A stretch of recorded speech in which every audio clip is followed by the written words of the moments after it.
সর্বপ্রথম বাংলাদেশ ন্যাশনাল পার্টির পক্ষ থেকে আপনারা যারা উপস্থিত হয়েছেন আজকে সবাইকে ধন্যবাদ জানাই, মোবারকবাদ জানাই রমজানের ঈদের জন্য। রমজানের উচ্চশিলায় আপনারা যাতে আপনাদের যাতে বালাবস্পতিকে দূর হয়, আপনাদের ন্যাক নিয়ত যাতে পূরণ হয়, এবং সাথে সাথে আজকে 26শে মার্চ জাতীয়ভাবে স্বাধীনতা দিবস যে পালন করা হয়, এর সাথে একাত্মতা পোষণ করে আমরাও বাংলাদেশ ন্যাশনাল পার্টির পক্ষ থেকে মহান স্বাধীনতা দিবস উদযাপন করতেছি। আমাদের স্বাধীনতা দিবসে আজকে প্রতিপাদ্য বিষয় হল দারিদ্র্যমুক্ত বাংলাদেশকে দারিদ্র্যমুক্ত করার জন্য দলমত নির্বিশেষে সবার অংশগ্রহণ করা। শীর্ষ আলোচনা সভায় আমি মাওলানা ওবায়দুল্লাহ বক্তব্য রাখতেছি, এবং আজকের যে আলোচ্য সূচি দারিদ্র্যমুক্ত করতে হবে বাংলাদেশে, প্রত্যেকটা মানুষের উদ্দেশ্য হওয়া উচিত দারিদ্র্যমুক্ত করা। এবং দারিদ্র্যমুক্ত করা কিন্তু একার পক্ষে সম্ভব, কোনো একক দলের পক্ষে সম্ভব, কোনো একক গোষ্ঠীর পক্ষে সম্ভব। বাংলাদেশকে দারিদ্র্যমুক্ত করতে গেলে দলমত নির্বিশেষে প্রত্যেকটা মানুষকে অংশগ্রহণ করতে হবে এবং এই দারিদ্র্যমুক্ত করার আন্দোলনে শরিক করতে হবে। এই কারণে সবাইকেই এই দারিদ্র্যমুক্ত করার আন্দোলনে অংশগ্রহণ করতে হবে। এবং বাংলাদেশ ন্যাশনাল পার্টির পক্ষ থেকে বাংলাদেশের প্রত্যেকটা নাগরিককে দারিদ্র্যমুক্ত করার আন্দোলনে অংশগ্রহণ করার আমি আহ্বান জানাচ্ছি। সাথে সাথে দিতে পারবেন, আমরা যদি প্রতিবেশীদের যদি খেয়াল রাখি তাহলে তো আপনি দারিদ্র্যমুক্ত হয়ে যাবেন। বাংলাদেশকে দারিদ্র্যমুক্ত করতে গেলে আপনার প্রতিবেশীর প্রতি দৃষ্টি করতে হবে। আপনি কোথায় থাকেন, যেখানে থাকেন তার প্রতিবেশী কিনা অভুক্ত আছে কিনা, সে 3 বেলা খাইতে পারে কিনা, সে দরিদ্রের মধ্যে কষ্টের মধ্যে আছে কিনা, এটা যদি আপনি খেয়াল রাখেন, প্রত্যেক নাগরিক যদি তার প্রতিবেশীদের প্রতি খেয়াল রাখেন, তাহলে যদি দারিদ্র্যমুক্ত করা অসম্ভব সম্ভব। আমাকে ইসলামের দৃষ্টিভঙ্গিতে দারিদ্র্যমুক্ত করতে হবে। আর আমরা যদি দারিদ্র্যমুক্ত করতে না পারি তাহলে স্বাধীনতার সুফল কিন্তু আমরা ভোগ করতে পারি। স্বাধীনতার জন্য আমাদের কিন্তু দারিদ্র্যমুক্ত করতে হবে, এবং দারিদ্র্যমুক্ত করার জন্য আমাদের ইসলামের দৃষ্টিভঙ্গিটা কাজে লাগাতে হবে। ইসলাম যেভাবে বলছে আমাদের ওইভাবেই যে কাজে লাগাই, অল্প সময়ে অতি কয়েক বছরের ভিতরে আমরা দারিদ্র্যমুক্ত বাংলাদেশকে দারিদ্র্যমুক্ত করা সম্ভব। সাথে সাথে বিশ্বে বাংলাদেশকে ইসলামের ইয়েতে আমাদের নেতৃত্ব দিতে হবে। বাংলাদেশের 90% মুসলমান শুধু বাংলাদেশের মধ্যে পড়ে থাকলে হবে না, বিশ্বে বাংলাদেশের নেতৃত্ব দিতে হবে। আমাদের কিন্তু কমে যে ছাত্র আছে, তারা কিন্তু বিশ্বে কিন্তু পদক করতেছে। তাদের কিন্তু বিশ্বের এতগুলি মুসলিম দেশের ভিতরে তারা কিন্তু কোরআনের উপরে কিন্তু পদক পাইতেছে। আমরা কিন্তু এটারে আমরা উৎসাহ দিই, এটা কিন্তু আমরা উৎসাহ দিতে হবে। সাথে সাথে বাংলাদেশ ন্যাশনাল পার্টির পক্ষ থেকে আমরা সবাইকে বলবো যে আমরা ন্যাশনাল পার্টির আহ্বানগুলি আপনারা খেয়াল করবেন। সাথে সাথে আপনারা যদি এর সাথে শরিক হন, আমরা অত্যন্ত খুশি হব, অত্যন্ত আনন্দিত হবে আপনাদের প্রতি। এই আহ্বান জানিয়ে সামান্য সংক্ষিপ্ত একটা মোনাজাতের মাধ্যমে আজকে দারিদ্র্যমুক্ত করার আন্দোলনে সবাইকে শরিক হওয়ার আহ্বান জানিয়ে আমি আমার বক্তব্য শেষ করছি। আসসালামু আলাইকুম ওয়া রাহমাতুল্লাহি ওয়া বারাকাতুহু।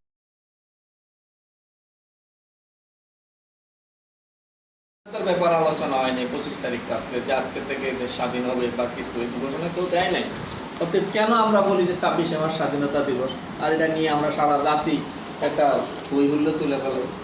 যদি স্বাধীনতা দিবস করতে হয় তাহলে জিয়াউর রহমান যেদিন ঘোষণা দিয়েছিল স্বাধীনতা, সেদিন স্বাধীনতা দিবস হতে পারে।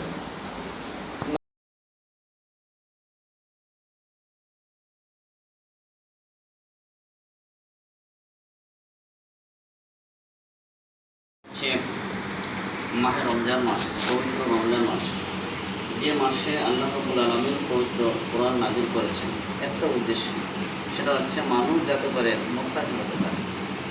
আজকের যে উদ্দেশ্য আলোচনার যে সাবজেক্ট, যে কীভাবে মানুষকে দারিদ্র্যমুক্ত করা যায়।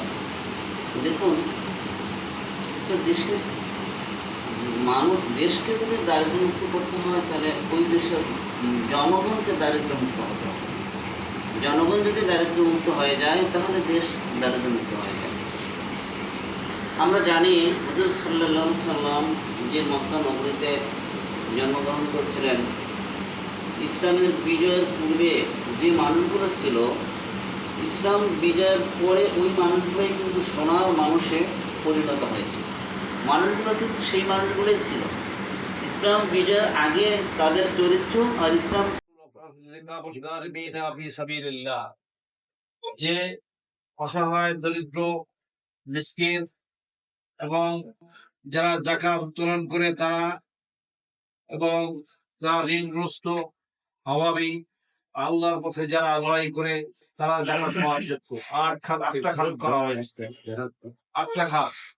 আমরা তো মানে জাকাত দেওয়ার ব্যাপারে 8টা খাতে মানুষ দেই না। নামাজ এসে মনে করেন ফজরে ফরজ 2 রাকাত আর সুন্নাত 2 রাকাত, আর 2 রাকাতের জায়গায় যদি আমি 1 রাকাত করি, 1 রাকাত পড়লাম, আমি অনেকক্ষণ পড়লাম, তো নামাজ হবে না? হবে। আমার জাকাত হচ্ছে 8টা খাতে দেওয়া। 8টা খাতে দিয়ে যদি আমি খালি মাদ্রাসায় দেওয়ার জন্য বলা, সেইটা জাকাত আদায় হয় না। 8টা খাতে যদি আমরা 8×96 টাকাও যদি 12 টাকাও যদি দেই, তাহলেও তো প্রতিটা খাতে খাতে জাকাত দেওয়া। 6 দফা দিয়েছে যে ভারতীয় ইন্টেলিজেন্সির ওই লিখিত বক্তব্য 6 দফা। এই 6 দফায় তো ভারতীয় ইন্টেলিজেন্সির লিখিত বক্তব্য, লিখিত যে 2 কারেন্সি, অর্থাৎ হলো একই দেশের 2টা মুদ্রা। আচ্ছা, এটা কি কোনো সম্ভব? এক দেশের 2 মুদ্রা হয়? পৃথিবীর কোনো রাষ্ট্রে আছে? এই ধরনের অবান্তর কিছু লিখিত দাবি দাওয়া দিছে পাকিস্তান সরকারের কাছে, 2 মুদ্রা চালু করতে হবে, ঠিক আছে? এই সমস্ত এইগুলো নিয়ে আলোচনা হয়েছে। এখানে যায় ঠেক যে একই দেশের 2টা মুদ্রা কিভাবে হবে, ক্ষমতা হস্তান্তর কোন প্রক্রিয়া হইতে পারে, এটা হলো একটা কথা। যে আপনি জয়লাভ করছেন, আপনাকে ক্ষমতা ফিরিয়ে দেবেন। ইয়াহিয়া খান কিন্তু এসেছিল শেখ মুজিবের উদাহরণ হচ্ছে এটা, এই সিএনজি চালক পুরে কয়লা হয়ে জাতির উদ্দেশ্যে বক্তব্য দিচ্ছে, নিথর দেহ দাঁড়িয়ে আছে। এটা একটা ফসিল, এটা একটা উদাহরণ, এটা একটা দৃষ্টান্ত যে এরকম অত্যাচারিত হতে হতে হতে আজকে একজন সিএনজি চালক একদম মূর্তি হয়ে গেছে, কয়লা হয়ে গেছে। এটা একটা উদাহরণ। সৃষ্টিকর্তা যুগে যুগে এরকম উদাহরণ দেন। তা আমাদের আইন কানুনগুলো ঠিকঠাক করা দরকার। আমাদের সরকার যে নির্বাচন করেন, অনেকে এই প্রশ্ন করেছেন যে নির্বাচন নাকি সঠিকভাবে হয় না, সেখানে ভোট কারচুপি হয়, অনেক কিছু হয়। তা সঠিক যারা যোগ্য নেতৃত্ব কীভাবে আসবে? আপনি আইন কানুন করেন, বাসদেরকে আপনি হেল্পার, মানে বাসের যে ড্রাইভার, তাদেরকে আপনি বেতন দেন। এইভাবে কোম্পানি, বাস কোম্পানিগুলো আপনি দিক নির্দেশনা দেন যে বেতন দিতে হবে। ওরা কি করে, মালিক বলে যে ওদেরকে যত প্যাসেঞ্জার তত টাকা। যদি বাসের ড্রাইভারকে এবং বাসের হেল্পারকে বলা হয় যত প্যাসেঞ্জার,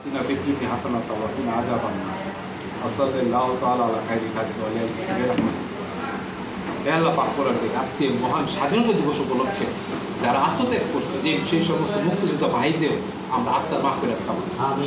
আল্লাহ তাদের তাদের তাদের জান্নাতকে নসিব করে, তাদের তাদের তাদের সমস্ত সমস্ত পাপাচারগুলি গুণাগুলি মাফ করে দিয়ে তাদের জান্নাতের সর্বোচ্চ মাকাম করে। তারা যে কষ্ট করে যে স্বাধীনতার মাধ্যমে নতুন একটা রাষ্ট্র, নতুন একটা বাংলাদেশকে তৈরি করে দিয়ে গেছে, আমরা যদি এই বাংলাদেশকে উন্নত দেশের কাতার নিয়ে যেতে পারি, সেই তৌফিক কিন্তু আমাদের দান। এই জন্য আমাদের ইসলামের দৃষ্টিভঙ্গিতে আমাদের কিন্তু সামনের দিকে আগাইতে হবে। ইসলাম যেভাবে বলছে যে সোনার বাংলা গড়ার জন্য, বাইরে বলবেন সোনার বাংলা গড়ার জন্য আমরা যেভাবে ইসলামকে বলছে, এই ইসলামের দৃষ্টিভঙ্গিতে আমরা যদি আগাই, তাহলে কিন্তু আমরা এই বাংলাদেশকে সোনার বাংলা গঠন করতে পারবো। আমরা যদি আমাদের প্রতিবেশীদের যদি খোঁজখবর রাখি, তাহলে কিন্তু বাংলাদেশের দায়িত্বমুক্ত করা সম্ভব। আমরা এই ইসলাম যে প্রতিবেশীদের অন্তর্ভুক্ত যদি প্রতিবেশীদের খোঁজখবর না রাখে, সে কিন্তু তার মোমেন না, প্রকৃত মোমেন না। এই যে অংশগ্রহণ করে, প্রত্যেকটা দল অংশগ্রহণ করে, সেই জন্য সরকারি দলকে তার দায়িত্ব পালন করতে হবে। সরকারি দলের দায়িত্ব হলো যারা বাংলাদেশের নাগরিক আছে তাদের সমস্যাগুলি, তাদের দাবি দাওয়াগুলি পূরণ করার জন্য চেষ্টা করার এবং আজকে মহান মাহে রমজানের মাসে আমরা মুক্তিযোদ্ধাদের আত্মার মাগফিরাত কামনা করি। যারা এখনো জীবিত আছে তাদের দীর্ঘায়ু কামনা করি, এবং মুক্তিযোদ্ধারা বাংলাদেশের জন্য যে আত্মত্যাগ করে গেছে, এবং আমরা যদি প্রত্যেকটা মানুষ যদি তার যার যার নিজস্ব পেশার ভিতরে যাতে পেশার ভিতরে আত্মত্যাগ করি, সমাজ থেকে দুর্নীতি, ঘুষ, দুর্নীতি, পাপাচার, দর্শন, সমস্ত ধরনের অন্যায় অত্যাচার দূর করতে পারি, তাহলে কিন্তু আমরা বাংলাদেশকে কিন্তু খুব সুন্দর একটা সোনার বাংলা গড়ে করতে পারি।